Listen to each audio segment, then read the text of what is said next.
안녕하세요. 김덕용 목사입니다. 오늘도 좋은 날, 하나님께서 저와 여러분들에게 좋은 날을 주셨습니다. 이 좋은 날, 기쁨으로 잘 살아내셨으면 좋겠습니다. 자, 오늘 우리가 나눌 말씀은 잠언서 25장 8절로 10절입니다. 잠언서 25장 8절로 10절, 제가 읽겠습니다. 너는 서둘러 나가서 다투지 말라.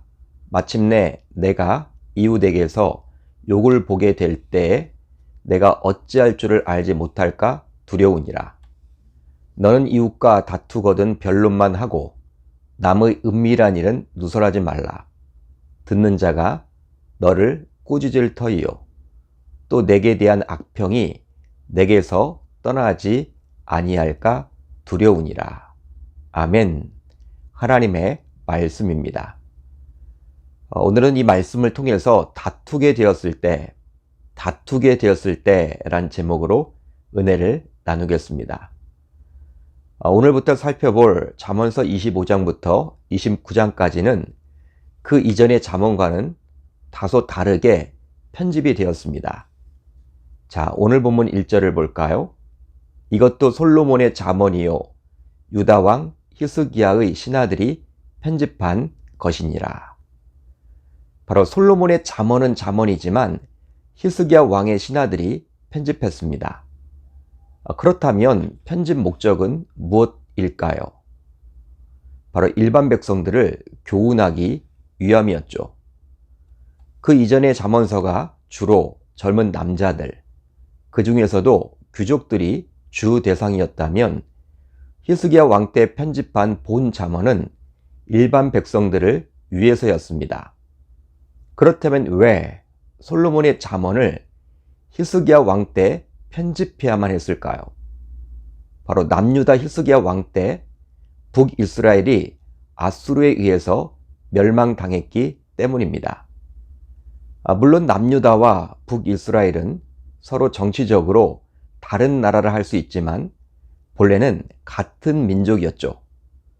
마치 대한민국과 북한이 국제적으로는 다른 나라지만 한민족이라 할 수 있듯이 말입니다. 남유다보다 훨씬 인구도 많고 영토가 컸음에도 불구하고 북이스라엘이 하나님을 모르는 이방 민족인 아수르에 의해서 망하게 되었으니 남유다의 입장에서도 다소 충격이 컸겠죠.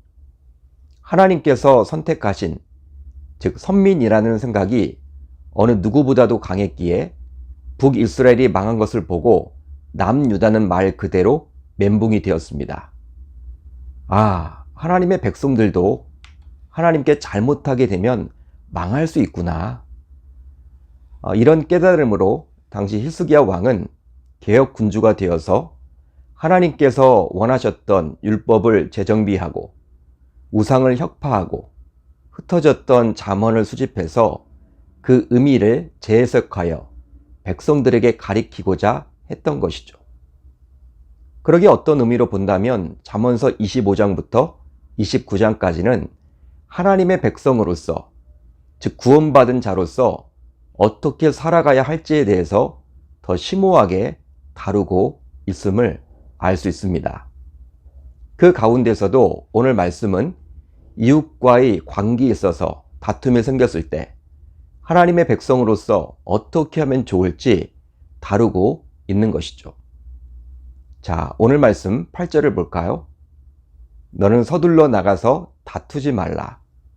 마침내 내가 이웃에게서 욕을 보게 될 때에 내가 어찌할 줄을 알지 못할까 두려우니라. 이 구절에 나오는 다투다 라는 단어는 법정에서 시시비비를 가린다라는 뜻입니다. 따라서 잠언 기자인 솔로몬은 이웃을 상대로 성급하게 소송하지 말라고 저와 여러분들에게 권면을 해주고 있죠. 여러분, 삶을 살다 보면 원치 않게 소송을 제기해야만 할 때가 있습니다. 그렇지만 법정으로 가는 일에 대해서는 신중해야만 하고 정 안 될 때 마지막 수단으로 사용해야만 하는 것이죠. 실제 어떤 의미로 보게 되면 법정으로 성급하게 달려간다는 것은 이웃과의 관계에 대해 해야 할 의무를 제대로 하지 않았다라는 뜻일 수도 있습니다. 또한 과정이 매우 오래 지속되며 고통스러운 시간이 될 수도 있겠죠. 더욱이 결과도 본인이 원하지 않았던 대로 나올 수도 있습니다. 그래서일까요? 솔로몬은 되도록 소송을 하지 말고 굳이 해야만 한다면 서두르지 말고 신중에 신중을 기하라고 저와 여러분들에게 권면을 해줍니다. 실제로 성급하게 소송을 제기했다가 피고가 승소하여 원고인 자신이 오히려 수치를 받을 수도 있기 때문이겠죠. 그러게 되도록 소송은 하지 않는 것이 지혜롭다고 볼 수 있습니다. 이제 구절을 볼까요? 너는 이웃과 다투거든 변론만 하고 남의 은밀한 일은 누설하지 말라. 이제 어쩔 수 없이 소송을 하게 되었다면 다툴 것만 가지고 다투어야지 상대의 은밀한 일, 즉 상대와 나눈 긴밀한 대화 등을 누설해서는 아니 된다라고 말씀합니다. 즉 분쟁과 관련된 사람의 사생활에 관한 정보를 공개해서는 아니 된다라고 말하고 있죠. 그렇다면 그 이유는 무엇 때문일까요? 바로 남의 은밀한 일을 누설하게 되면 개인정보를 침해하는 결과를 초래하여 그와 새로운 다툼을 유발할 수도 있고 듣는 사람들의 마음을 불편하게 할 수도 있기 때문입니다. 즉 소송을 하면서도 넘지 말아야 할 선이 분명히 있다라는 것이죠. 그렇지만 저와 여러분들은 어떠합니까? 소송을 하면서 꼭 이겨야만 한다라는 생각에 소송과는 전혀 상관이 없는 상대의 비밀스러운 사생활까지도 쉽게 폭로함으로 상대를 짓밟아서 상대의 인격까지도 스스럼 없이 말살하곤 합니다. 설령 그렇게 해서 소송에서 이겼다고 칩시다. 그렇지만 종국에는 다음의 구절에서 볼 수 있듯이 본인도 큰 손해를 보게 되어 있죠. 듣는 자가 너를 꾸짖을 터이요 또 내게 대한 악평이 내게서 떠나지 아니할까 두려우니라. 즉 자기 입장을 변호하기 위해 남의 은밀한 사생활을 폭로하게 되면 그것을 듣는 사람들은 심기가 불편해져 오히려 그를 꾸짖게 되고 결국 그에 대한 악평이 꼬리표가 되어서 평생 그를 따라다니며 그를 괴롭게 할 것이라고 솔로몬은 우리들에게 말씀해 줍니다. 따라서 잠언 기자인 솔로몬은 어떠한 다툼에서도 남의 사생활을 폭로하는 것은 옳지 않으며 오히려 폭로하는 사람의 명예만 훼손된 뿐이라고 이야기해 주고 있죠. 여러분 그렇다면 좀 더 이제 깊이 생각해 봅시다. 굳이 소송이 아니더라도 우리는 삶을 살면서 어느 누군가와 다툴 때가 생기게 되죠. 설령 그것이 사소한 문제로 인해서 다투게 되었더라도 서로 불편하게 됩니다. 그때에도 오늘 말씀을 적용해 볼 수가 있는데요. 바로 웬만해서는 하나님을 특별히 위해서 하나님의 영광을 위해서 또 교회의 덕을 세우기 위해서 다투지 말아야 하겠지만 다투게 되더라도 그 다투게 된 논점만을 가지고 다투어야지 결코 상대의 개인적인 약점과 과거 행적을 끄집어내어서 다투어서는 아니 되겠습니다.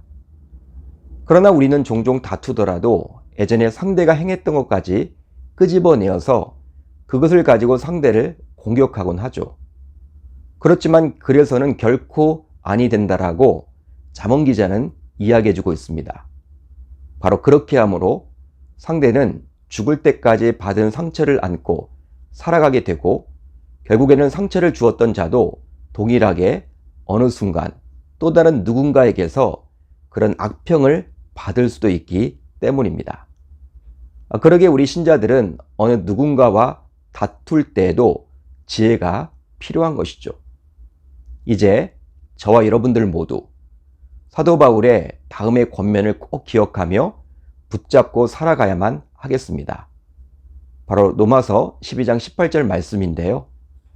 할 수 있거든 너희로서는 모든 사람과 더불어 화목하라. 할 수 있거든. 너희로서는 모든 사람과 더불어 화목하라. 신자인 우리는 되도록 내 주변에 있는 사람들과 화목해야 한다라고 사도 바울은 권면해주고 있습니다. 이것이 바로 하나님의 마음이기에 우리는 바울의 권면을 붙잡고 살아가야만 하는 것이죠. 이제부터 그렇게 한번 살아보겠노라고 다짐하고 결단하는 저와 여러분들이 모두 되었으면 좋겠습니다. 자, 이제 우리 공동체가 함께 나눌 기도 제목인데요. 우선 다툴 때에도 지혜가 필요함을 깨닫고 그 지혜를 붙잡고 살아가게 하소서. 다음으로 교회 근처 재건축과 재개발로 멀리 떠난 성도님들의 마음속에 우리 교회를 통해서 그동안 받았던 그 은혜를 기억하사 교회를 더욱더 사랑하게 하소서. 오늘 하루도 말씀을 붙잡고 기도하는 가운데 주님께서 부어주시는 그 은혜 속에서 하루를 잘 살아내셨으면 좋겠습니다.